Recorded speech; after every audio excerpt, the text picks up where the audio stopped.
Pour la première fois dans l'histoire de l'humanité, la moitié de la population mondiale vit désormais en ville. Dans 50 ans, les villes hébergeront même 70% des êtres humains. Elles auront alors 7 milliards de bouches à nourrir et devront relever un immense défi alimentaire. Alors qu'elles réclament toujours plus à manger, les villes ne cessent de s'étendre. Elles engloutissent les ressources des campagnes et rejettent pollutions et déchets.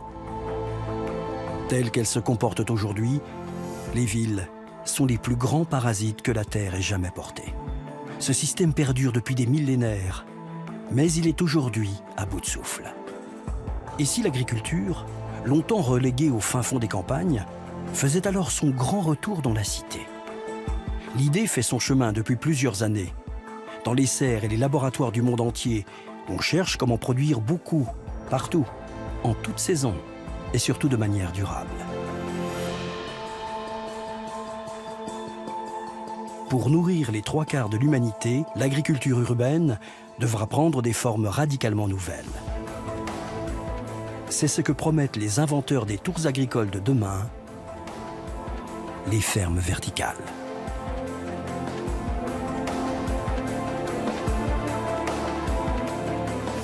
Pour remplir les rayonnages des supermarchés, les villes dépendent entièrement des campagnes. Tout ce qu'on mange aujourd'hui en ville vient du monde rural.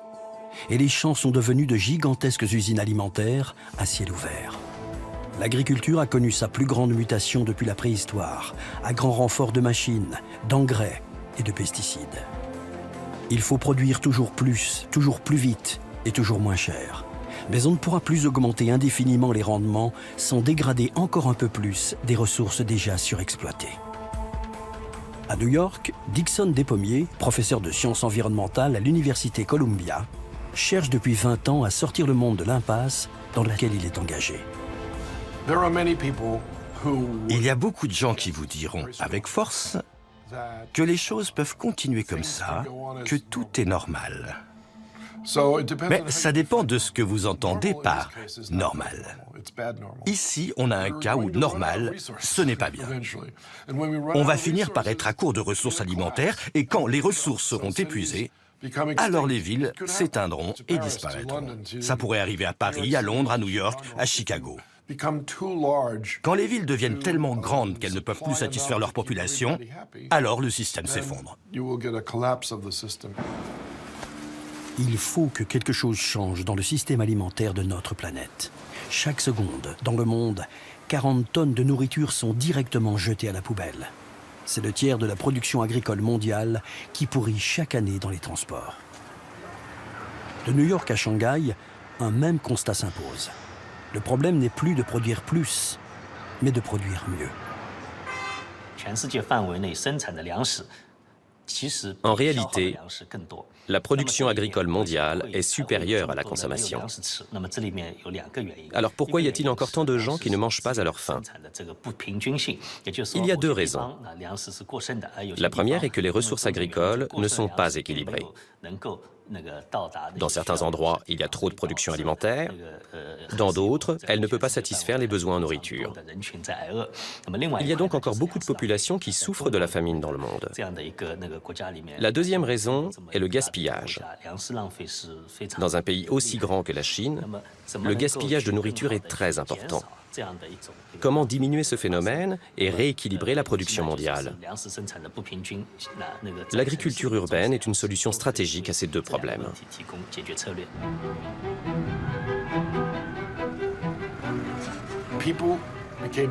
Les gens se sont déconnectés du monde naturel.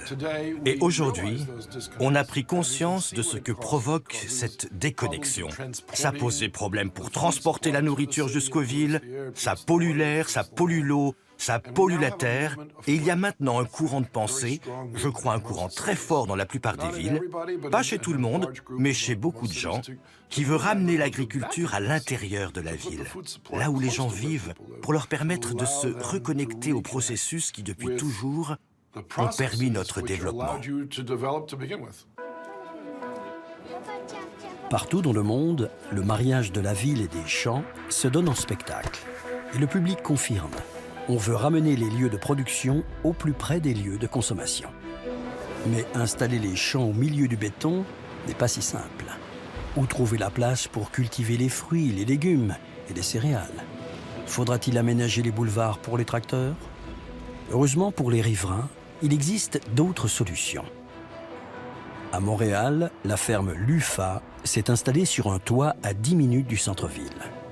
Elle apporte la preuve qu'on peut être à la fois local et rentable. L'idée, c'était de construire une ferme qui soit vraiment proche des consommateurs, au cœur de la ville, et qui nous permette de récolter les légumes le jour même de leur consommation, finalement. On est très fiers du fait que la majorité de nos légumes vont parcourir moins de 10 km avant d'atterrir dans l'assiette de nos consommateurs. La récolte commence à 5 heures le matin, et donc on va cueillir seulement les légumes qui sont nécessaires pour cette journée-là. C'est vraiment une façon de réduire à presque zéro le gaspillage alimentaire. La chaîne du système alimentaire est normalement très longue. Il y a des kilomètres et des kilomètres souvent qui nous séparent des produits qu'on consomme. Les tomates, par exemple, vont passer des semaines soit dans des cargos, dans des trains, dans des entrepôts, avant d'arriver dans votre assiette. Donc, le processus de maturité va se faire en cours de route. Puis c'est la grande différence des variétés qu'on retrouve ici dans la serre par rapport à ce que vous trouvez sur les tablettes des épiceries, c'est qu'on peut les sélectionner pour leur qualité et pas pour leur capacité à résister au transport ou à être, à faire de très longues routes, des fois des milliers de kilomètres. Étant donné que les légumes sont cueillis le matin même, ils sont cueillis à maturité, donc lorsqu'ils ont accumulé le maximum de sucre et qui sont vraiment les meilleurs au goût, finalement. Ouverte en 2011, la ferme Lufa est loin d'être une initiative isolée. Autour de toutes les grandes villes, les producteurs locaux s'organisent et viennent directement à la rencontre des consommateurs urbains. L'appétit pour les produits frais grandit sans cesse, non seulement à New York, mais dans toute l'Amérique du Nord et en Europe. La production locale voit sa popularité augmenter car les consommateurs se préoccupent de l'origine de la nourriture et de la manière dont elle est produite. New York a été vraiment innovante avec l'agriculture sur les toits. Et nous avons de nombreux exemples de différents types de fermes. Des fermes en plein air et des serres. Et c'est en partie parce qu'on a des entrepreneurs qui ont été séduits par cette idée. On a aussi environ 12 millions de mètres carrés de toits plats sur des immeubles qui peuvent supporter le poids d'une ferme. Fer de lance de cette tendance mondiale, l'ancien quartier industriel de Brooklyn, à New York, est rapidement devenu le plus grand potager urbain de la planète. Ironie de l'histoire, Brooklyn était encore au 19e siècle une zone maraîchère aux portes de la ville. Quelques années après en avoir été chassée par les industries, l'agriculture y revient par les toits. Les adeptes de l'agriculture urbaine nous promettent une ville verte, durable et conviviale à peu de frais. Pourtant, cultiver sur des toits ne pourra jamais répondre aux gigantesques besoins alimentaires des villes de demain. Les fermes sur les toits sont une excellente première étape vers l'agriculture verticale. C'est de l'agriculture urbaine, et donc ça règle un des grands problèmes qui est de produire localement. Ces fermes reprennent l'agriculture traditionnelle des champs et l'installent sur les toits des villes. Donc cela règle le problème de la distance, mais l'étape suivante, c'est de développer des systèmes de production à grande échelle. Et ça, c'est précisément ce que proposent les fermes verticales. Passer à l'étape supérieure, d'accord, mais comment?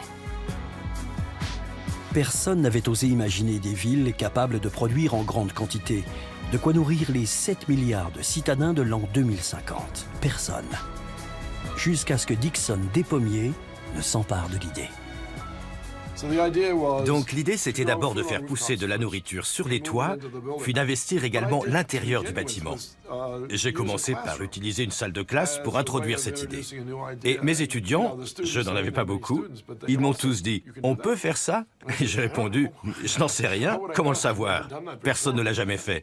Mais c'est intéressant d'imaginer qu'on peut le faire. » Dans le secret de sa salle de classe, Dickson Despommiers propose alors à ses étudiants une hypothèse radicale et fascinante. À la démesure des mégacités de demain, des tours capables de nourrir 30 000 personnes pendant une année entière. Si vous prenez une ferme qui est horizontale et que vous la transformez en une sorte de grand immeuble pour plantes, j'appelle ça l'agriculture verticale. 1 hectare de culture en intérieur est l'équivalent de 10 hectares de culture en extérieur.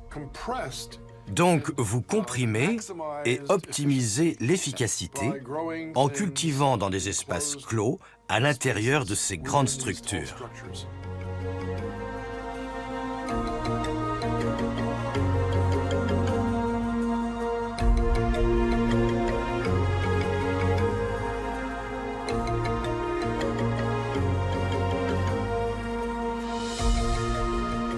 Aujourd'hui, il faut une superficie grande comme l'Amérique du Sud pour nourrir 7 milliards de gens.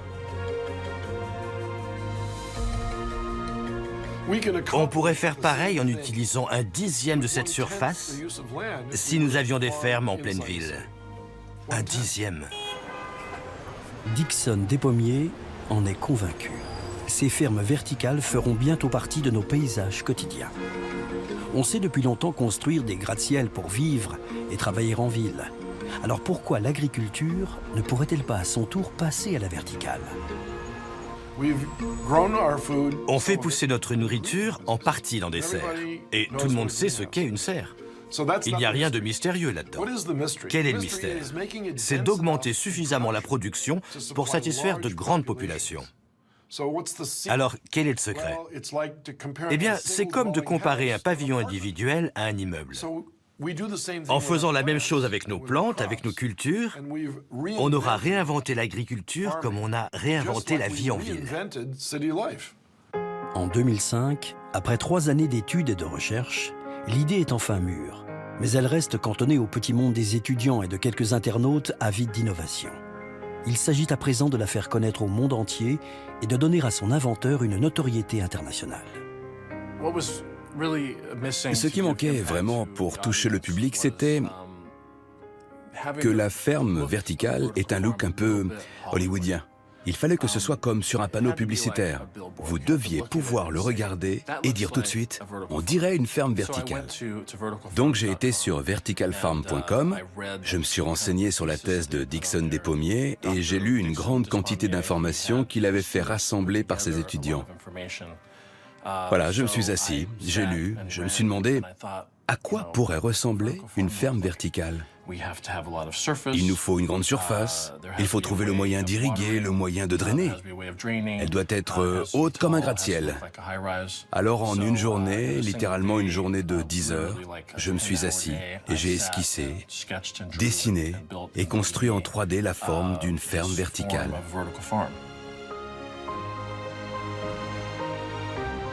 Publié en juillet 2007 dans le New York Magazine, les images de Chris Jacobs suscitent immédiatement un véritable emballement médiatique. Et tout ça avançait, et des journaux m'appelaient. En fait, j'avais au moins 3 appels par jour de journaux en Allemagne, en Chine, en France, en Inde, à Dubaï. Et c'était incroyable. Il n'y avait pas une journée où je ne fournissais pas des images aux gens. Et voilà le professeur d'université brusquement sacré, pape des fermes du futur.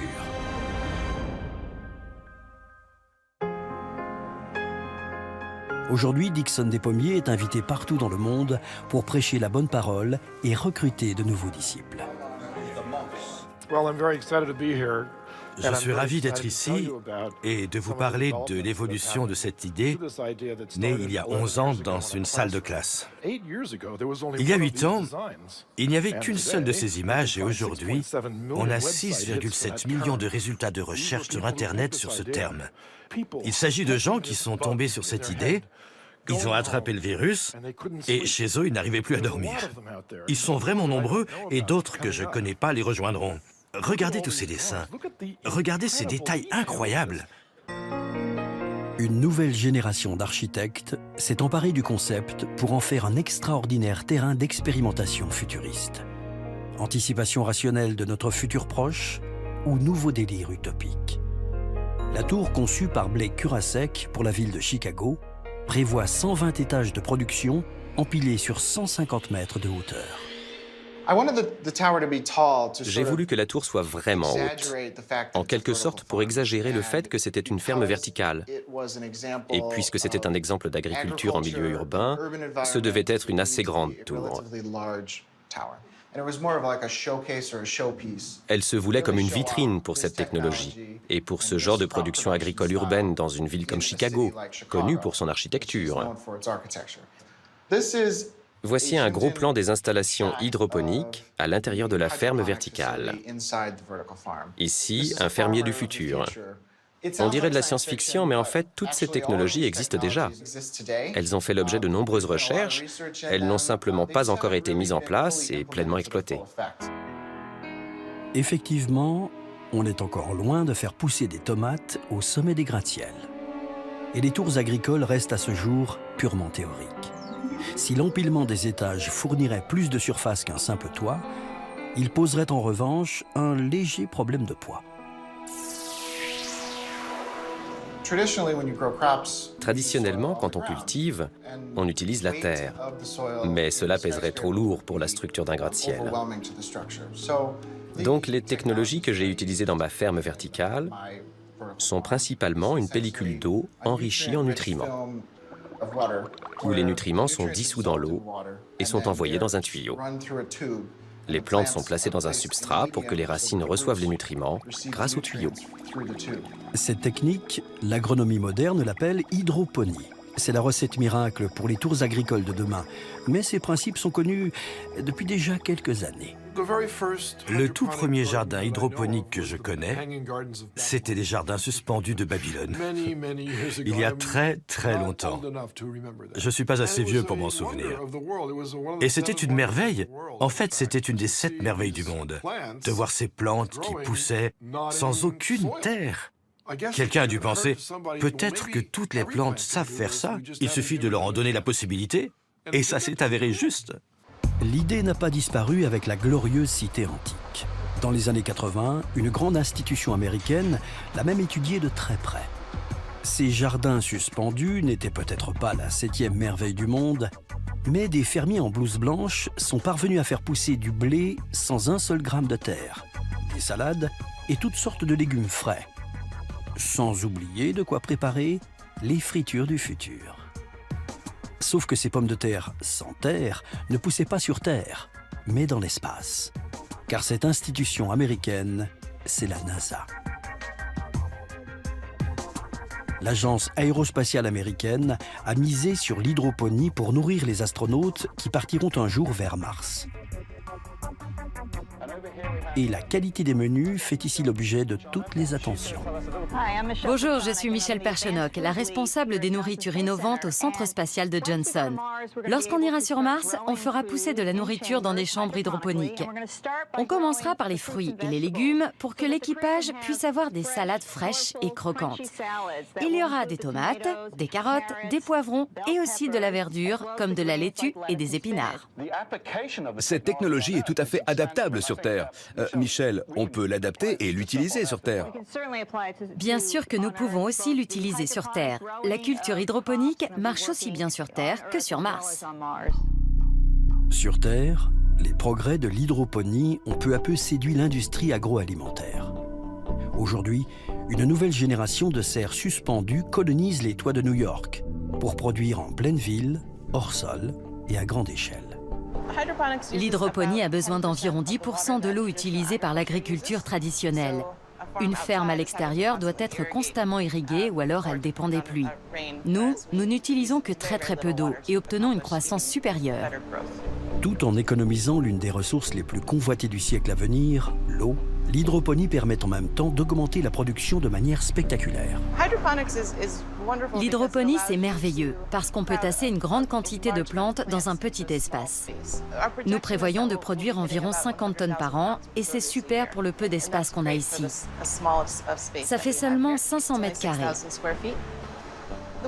Le système marche en réglant le niveau de nutriments et le pH de l'eau comme on le veut, pour une culture spécifique. Ici, on a des laitues. Ensuite, ça aspire les nutriments et l'acide automatiquement lorsqu'il le faut. L'eau est pompée dans chaque canal, via ces petits tuyaux noirs. Ça, c'est le mélange d'eau et de nutriments concentrés. Les plantes n'en utilisent que très peu à chaque fois, donc on recycle constamment l'eau à travers ces circuits fermés. C'est très simple, mais très efficace, très économe en eau. Chaque plante bénéficie d'un garde-manger personnalisé en fonction de sa taille ou de la phase de sa croissance. C'est un menu à la carte, directement livré au pied de la racine par un personnel aux petits soins. Voici les éléments chimiques, ils sont tous purs. Je mets ça, ça et ça dans l'eau, je mélange et je nourris la plante, et la plante me dit « merci beaucoup ». Et ensuite, elle absorbe ce dont elle a besoin sans rien de plus. Pas de métaux lourds, pas de pesticides, pas d'herbicides.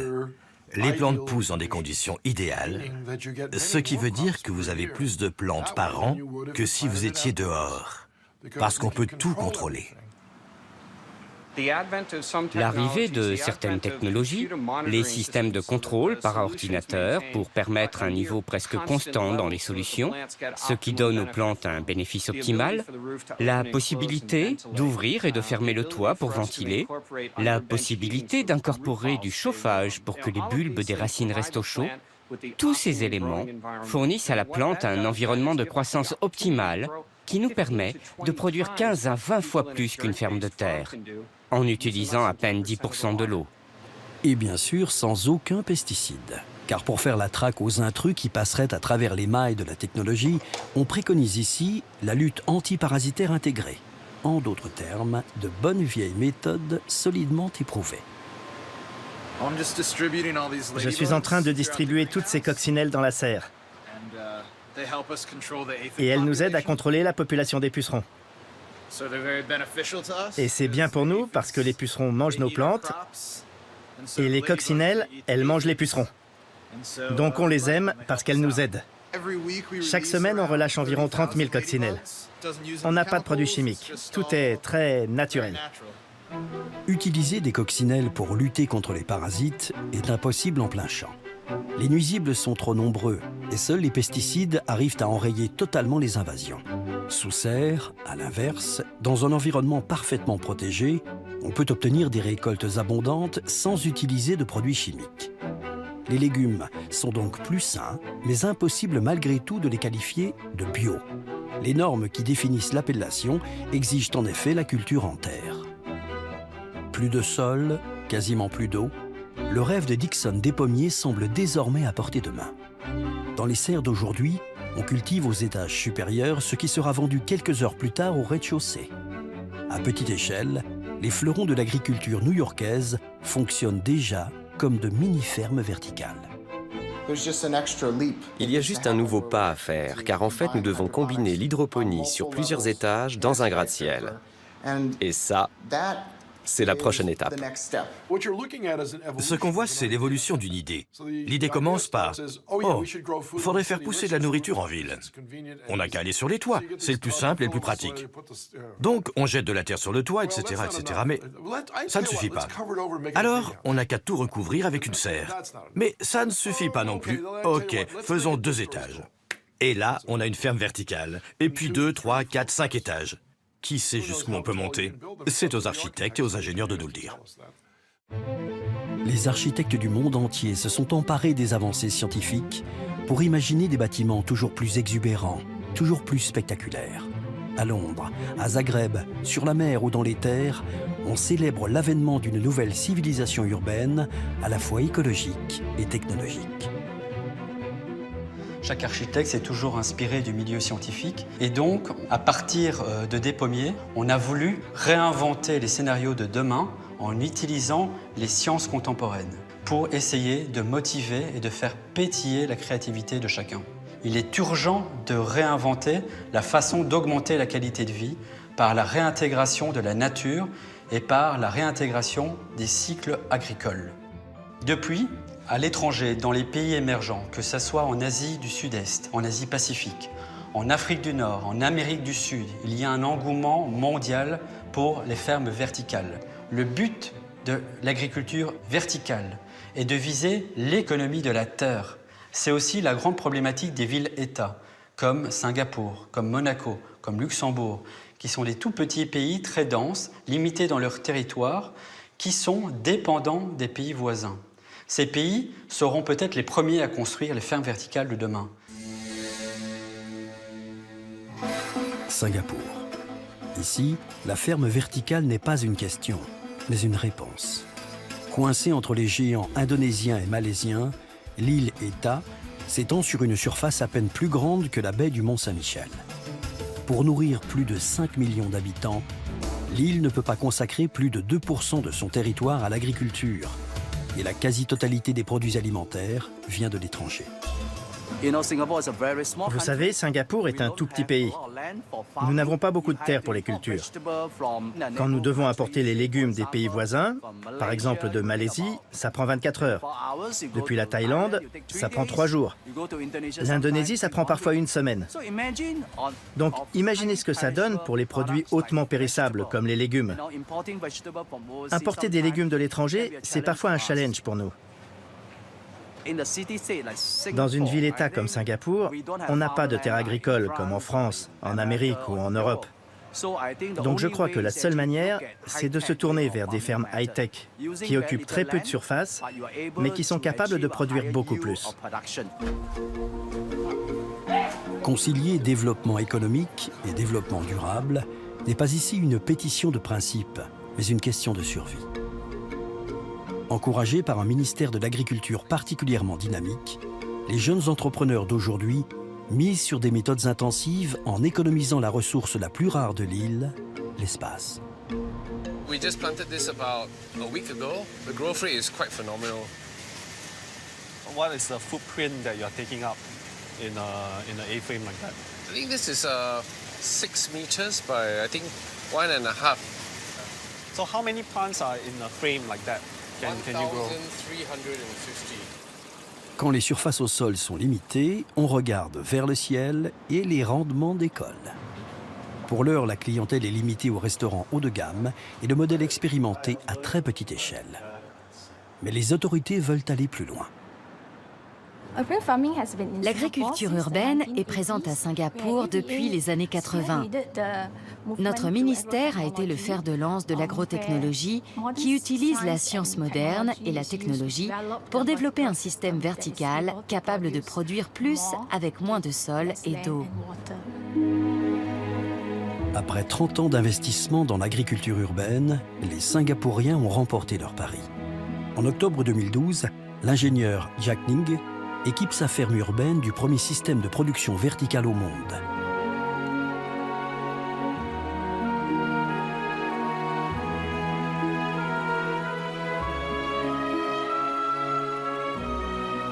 On passe enfin du prototype à l'application commerciale. Ce système vertical en forme de A a principalement pour but de faire monter les plantes afin qu'elles reçoivent la lumière pour produire la chlorophylle et de les faire descendre pour qu'elles s'hydratent. En même temps, le système fait reposer les plantes pour qu'elles ne restent pas trop longtemps sous le soleil, ce qui les abîmerait. Le système AGO-GRO, mis au point par Jack Ning, repose sur un ingénieux mécanisme hydraulique qui permet d'étager les cultures sur plus de 6 mètres de hauteur sans augmenter la surface au sol. Un mouvement de rotation offre à chaque plante une égale quantité d'eau et de lumière au cours de la journée. La culture au sol traditionnelle a besoin de 400 kg d'eau pour produire 1 kg de légumes. Cependant, nos derniers records montrent qu'avec notre système, il faut seulement 12 kg d'eau pour 1 kg de légumes. Grâce à ça, nous pouvons gagner de l'argent. Avec ses serres de 10 mètres de haut, Jack Ning a fait la preuve qu'il était désormais possible de cultiver à la verticale. Et les produits Sky Greens sont largement plébiscités par les consommateurs de l'île. Pour quelques centimes de plus, il rassure des clients traumatisés par les scandales alimentaires des années 90. Alors que les produits d'importation sont regardés avec une extrême méfiance, les produits locaux, eux, sont évidemment frais, sains et sûrs. On vend les légumes de Sky Greens depuis avril 2012. Ça fait presque 2 ans et on était les premiers. Leurs légumes se vendent bien et on atteint une croissance à 2 chiffres d'un mois sur l'autre. La réponse a été bonne. En fait, la demande a même été supérieure aux capacités de la ferme. En ce moment, ils sont en train de rajouter des tours pour pouvoir fournir plus de légumes à nos magasins. Ils peuvent vraiment augmenter leur production en fonction de nos besoins. Et on peut les avoir en 6 heures. On peut les appeler et dire « j'ai besoin de plus de légumes ». Ils peuvent répondre plus vite que si je dois importer de l'étranger. La demande est là, les technologies sont disponibles et l'agriculture verticale commence à faire la preuve à Singapour de son efficacité économique. Mais si Singapour bénéficie toute l'année d'une ressource gratuite et indispensable, le soleil, cet atout fait cruellement défaut aux pays de l'hémisphère nord. Pour pouvoir produire tout au long de l'année, même au cœur de l'hiver, les fermes verticales ne pourraient pas se passer d'éclairage artificiel, et cette contrainte pèserait lourdement sur la facture. Dans l'état actuel de la science, Dickson Despommiers risque bien d'enfanter des monstres énergivores. Il vous faut beaucoup de lumière et beaucoup d'électricité. Ok. Le problème, c'est trop cher et pas assez efficace. Donc on attend un miracle. Et le voilà. Les éclairages professionnels Philips ont annoncé en février 2013 une lumière avec une efficacité de 68%. On est passé de 50 lumens par kilowattheure à 200 lumens par kilowattheure. C'est tout ce qu'il nous fallait. Ce nouveau modèle de lampe, capable de produire 4 fois plus de lumière à partir de la même quantité d'électricité, utilise une technologie en plein essor aujourd'hui. Les diodes électroluminescentes, les LED. En 2020, on estime que les LED couvriront 70% des besoins d'éclairage dans le monde et elles commencent à être aussi utilisées dans le domaine alimentaire. Si elles font rapidement leurs preuves, elles pourraient être une solution décisive pour la construction des tours agricoles. À l'université de Wageningen, aux Pays-Bas, le professeur Tom Dueck est l'un des pionniers de ce nouveau front de recherche sur les LED. Les LED sont un système de lumière utilisé depuis pas mal de temps. On les trouve souvent dans les maisons, dans les voitures ou sur les panneaux d'affichage. Et ces dernières années, on les voit fréquemment dans les serres pour éclairer les plantes. C'est dû au fait que les LED sont plus efficaces que les lampes au sodium traditionnelles, et aussi parce qu'on peut les installer n'importe où dans une serre. On peut les placer à proximité des plantes, contrairement aux autres types d'éclairage qui brûleraient systématiquement la plante à cause de la chaleur dégagée. À la différence des éclairages traditionnels, les LED permettent de doser précisément l'intensité et la couleur de la lumière qui touche chaque feuille. Encore expérimental il y a 3 ans, les LED séduisent aujourd'hui les cultivateurs innovants. Et chez Marc Delissen, dans le sud de la Hollande, le rythme des saisons en est déjà tout chamboulé. Normalement, le printemps est une période de pousse rapide. Pour aller de la graine à un plant de laitue qui est grand comme ça, 10 cm, normalement il faut 30 jours. Alors qu'en hiver, dehors, quand les jours sont courts et qu'il y a très peu de lumière, cette même plante prendra 100 jours avant d'atteindre cette taille. À l'intérieur des chambres à LED, on a une pousse similaire à celle du printemps. On peut dire que le printemps, c'est toute l'année dans les chambres à LED. Au soleil, au printemps, on se sent heureux. C'est pareil pour une plante. Ça nous a pris 4 ans pour construire une chambre à LED comprenant 7 niveaux. On partait de rien et on a dû faire beaucoup de recherches. C'est un vrai défi.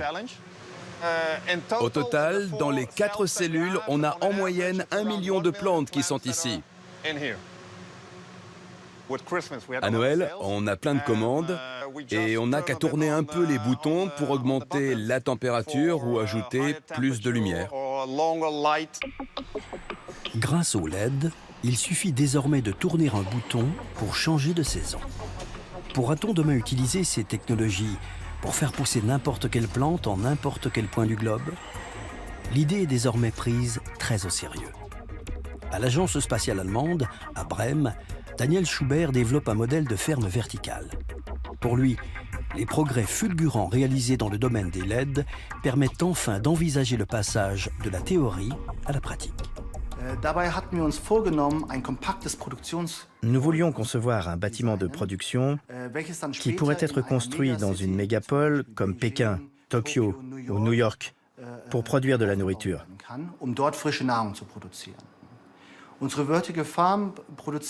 Notre ferme verticale produit 13 tonnes de nourriture fraîche par jour, qui sont vendues dans le supermarché. Jusqu'à maintenant, c'était toujours trop cher d'utiliser de la lumière LED. Si on regarde les prix des LED des dernières années, c'était pratiquement inimaginable d'éclairer des grandes plantations ainsi. Mais comme les LED sont devenus vraiment moins chers, il est maintenant possible de les utiliser à grande échelle dans une ferme verticale. En pratique, on voit ici les mêmes évolutions que pour les processeurs informatiques, où les puces devenaient plus rapides et efficaces tous les ans. Paradoxalement, la solution technologique la plus importante pour les fermes verticales vient du pays le plus plat au monde, la Hollande. Et dans les serres de Rotterdam, de nouveaux soleils artificiels commencent déjà à se lever.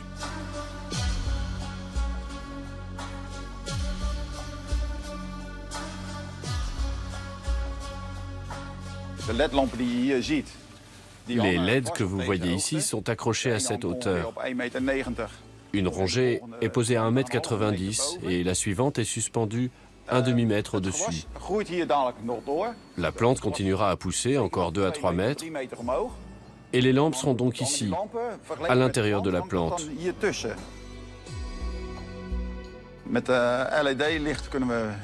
Avec la lumière LED, nous pouvons avoir plus de plantes par mètre, plus de tomates. Et ceci nous donne un meilleur rendement, mais également une réduction des coûts. Notre production augmente ainsi de 20 à 25%. Donc 25% de tomates en plus par rapport à un éclairage traditionnel. Des résultats déjà spectaculaires. Mais pour les chercheurs, ce n'est qu'un début, car le contrôle de la lumière ouvre aux agronomes un champ entièrement nouveau. Nous utilisons différentes couleurs de lumière et nous cherchons à créer une recette lumineuse. On veut trouver comment répartir les lumières le plus efficacement possible dans l'espace et dans le temps pour faire pousser les plantes telles que nous le souhaitons. Par exemple, une lumière bleue permet de garder une plante de petite taille, le rouge permet de tirer parti au maximum de l'énergie qu'on lui fournit, la lumière infrarouge, elle, affecte entre autres la croissance et la longueur des tiges. En combinant ces différentes lumières, on peut influencer le moment de floraison, la taille des feuilles ou des fruits. On s'amuse avec ce genre de choses afin d'obtenir la meilleure recette lumineuse, celle qui fera pousser les plantes selon nos désirs. Une petite cuisine savante pour créer une sorte de soleil idéal, un soleil d'intérieur sur mesure. La lumière apparaît rose parce que les couleurs les plus utilisées dans les LED sont le rouge et une légère touche de bleu. Elles se mélangent et ressortent roses. Du rose dans une serre, c'est sympa, ça donne presque un côté disco. On n'avait pas encore envisagé les choses comme ça, mais peut-être qu'effectivement, les fermes du futur pourraient ressembler à des discothèques géantes.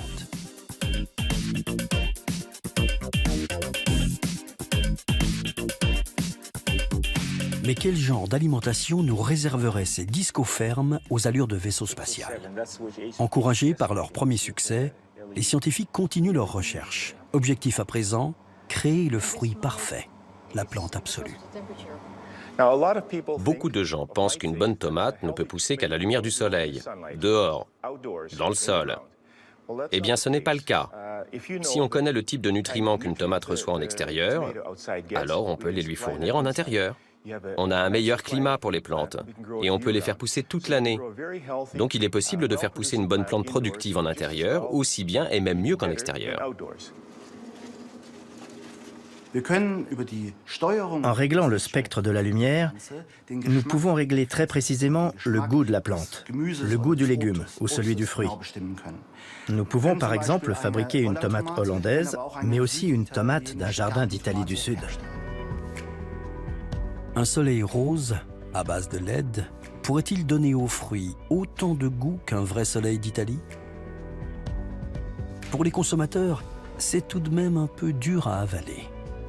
Sauf que chez les producteurs hollandais, la question du terroir ne se pose déjà plus vraiment. Toutes nos tomates sont exportées vers l'Italie. 90 à 95% de nos tomates sont envoyées vers l'Italie. Faire mieux que la nature. Fabriquer à sa mesure et en quantité infinie le fruit que l'on se contentait jadis de cueillir sur l'arbre ou sur la tige. La science moderne a-t-elle vraiment dépassé l'imagination des auteurs de science-fiction? Pas tout à fait. Car pour l'heure, rien ne remplace entièrement la lumière naturelle. Même les serres les plus modernes au monde s'exposent autant que possible aux rayons du soleil, et les LED ne fournissent qu'un complément utile à certaines heures ou en certaines saisons. Mais dans une ferme verticale, l'entassement des étages empêchera le soleil de pénétrer dans les serres. Il faudra alors se résoudre à se couper totalement du monde extérieur. À l'agence spatiale allemande, ce scénario de science-fiction ne fait pas peur, et l'on se prépare à franchir l'ultime étape, créer un environnement parfaitement artificiel. En sortant les plantes de leur système naturel et en créant un environnement totalement artificiel, nous pouvons optimiser la croissance de la plante. Nous allons encore plus loin que l'hydroponie.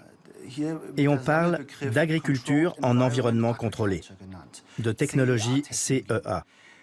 Avec les technologies CEA, nous régulons exactement les conditions d'environnement pour les plantes.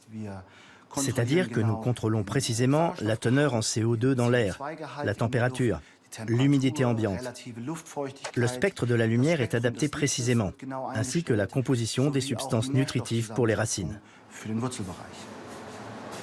Conclusion de l'analyse, sur le plan agronomique, l'hypothèse des tours agricoles est parfaitement crédible, à un détail près. Du point de vue technique, une ferme verticale est faisable aujourd'hui, il n'y a aucun doute. La question c'est, est-elle viable aussi du point de vue économique? C'est pour ça que nous avons fait une analyse de marché détaillée, une analyse précise des charges pour la ferme verticale. Le résultat, nous pouvons produire de la nourriture fraîche pour 12 € par kilo. Évidemment, ce n'est pas commercialisable, du moins pas dans notre région, dans notre société, où tout doit être bon marché. À ce prix-là, évidemment, on comprend pourquoi, chez nous, les tours agricoles restent désespérément virtuelles. Pour le moment, elles seraient des bijoux technologiques hors de prix. Mais il existe un pays où les tours poussent comme des champignons, et qui pourrait bien un jour faire aussi pousser les champignons dans les tours. Symbole de la nouvelle puissance chinoise, Shanghai cumule tous les records en matière de croissance. La perle de l'Orient ne cache plus ses ambitions, devenir la New York du 3e millénaire. Dans cette nouvelle Manhattan, certains sont prêts à payer très cher pour une alimentation de qualité. Les plantes s'exposent comme des œuvres d'art et les produits frais se vendent comme des produits de luxe. Nous devons en faire un véritable mode de vie et ne pas le vendre simplement comme de la nourriture. On a bien du bœuf wagyu japonais, de la pata negra espagnole, alors pourquoi pas des légumes verticaux? C'est une marque, un mode de vie. Ce n'est pas juste un produit que les gens mangent parce qu'ils ont faim. Ça a de la valeur. Shanghai, Pékin, Shenzhen ou Canton, ces villes ont les moyens de s'offrir une alimentation de qualité. Donc je pense qu'elles sont parfaitement dans la cible. Dickson des Pommiers rêvait d'une solution pour l'humanité entière. Mais aujourd'hui, ces fermes verticales ne serviraient qu'à quelques rares privilégiés. On ne nourrira jamais 7 milliards de citadins avec des produits de luxe.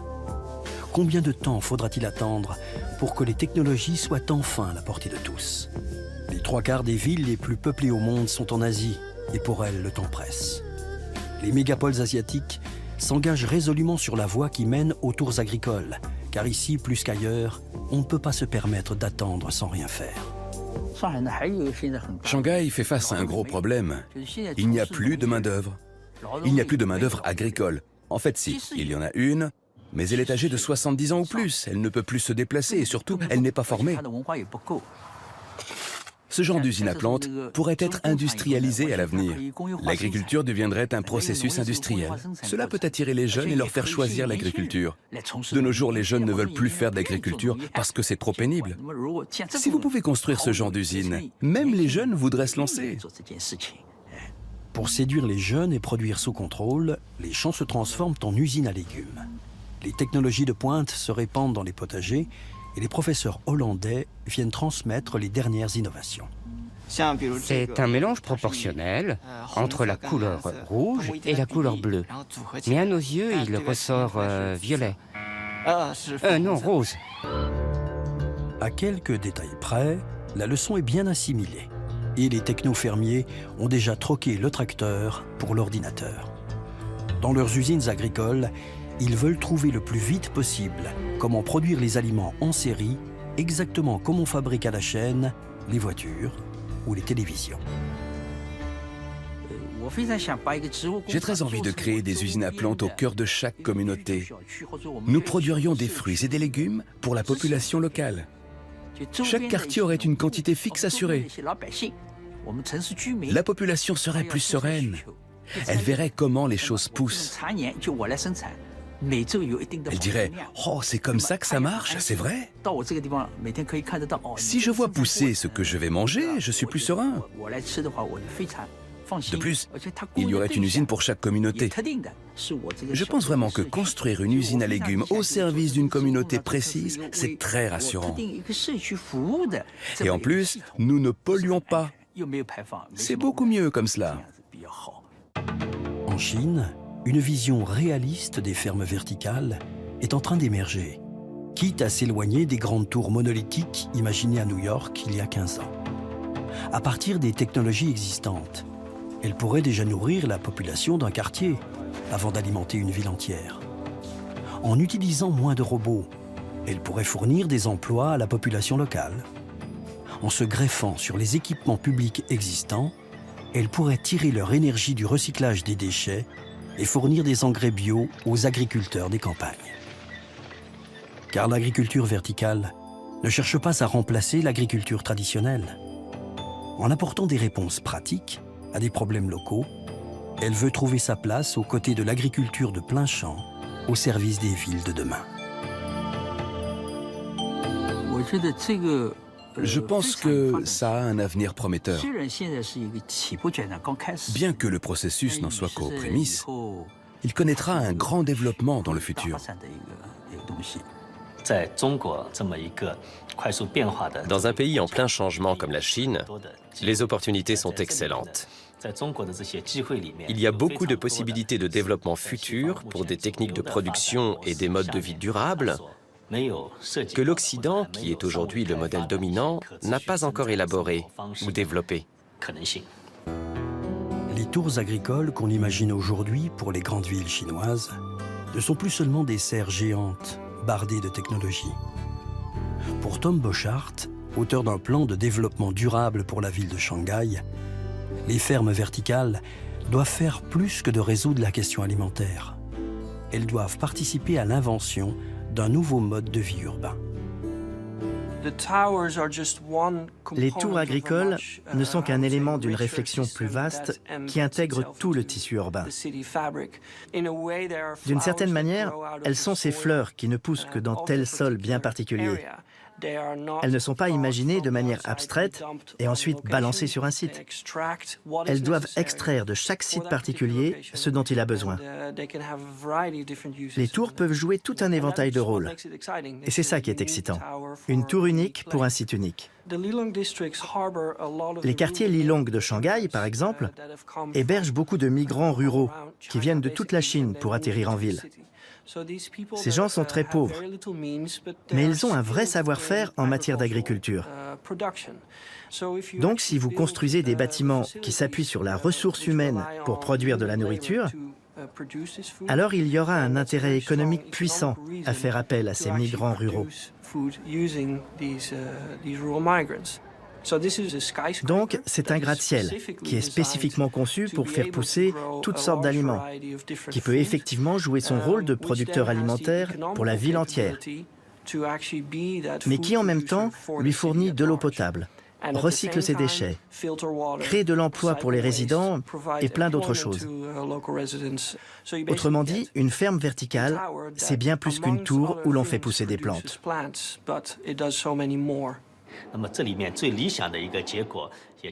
La conclusion idéale serait que la production alimentaire, que l'activité de la population, comme le système de traitement des déchets, soit un écosystème complet.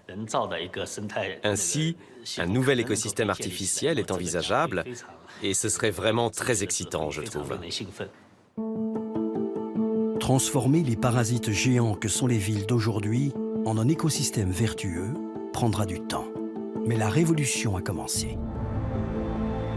En cultivant déjà sur les toits, sur les trottoirs et bientôt dans les tours, c'est tout un écosystème inédit qui se dessine et chaque solution peut y jouer son rôle. Dans les cabinets d'architectes du monde entier, on invente aujourd'hui les paysages de demain. Car si l'agriculture réussit son mariage avec la ville, ni l'une ni l'autre n'en sortira indemne. De cette alliance contre nature naîtra nécessairement une agriculture différente dans une ville transformée. Dans ses lieux publics, comme dans ses espaces privés, à l'intérieur des bâtiments comme sur les façades, dans les serres d'aujourd'hui comme dans les fermes verticales de demain, la ville est à réinventer. Et nous en avons les moyens. Pour la première fois de l'histoire des hommes, on en sait assez pour que notre environnement construit fonctionne écologiquement comme celui de la forêt tropicale. Et c'est le vrai futur des villes. Commencer à intégrer ces changements dans leurs infrastructures afin qu'elles deviennent autosuffisantes.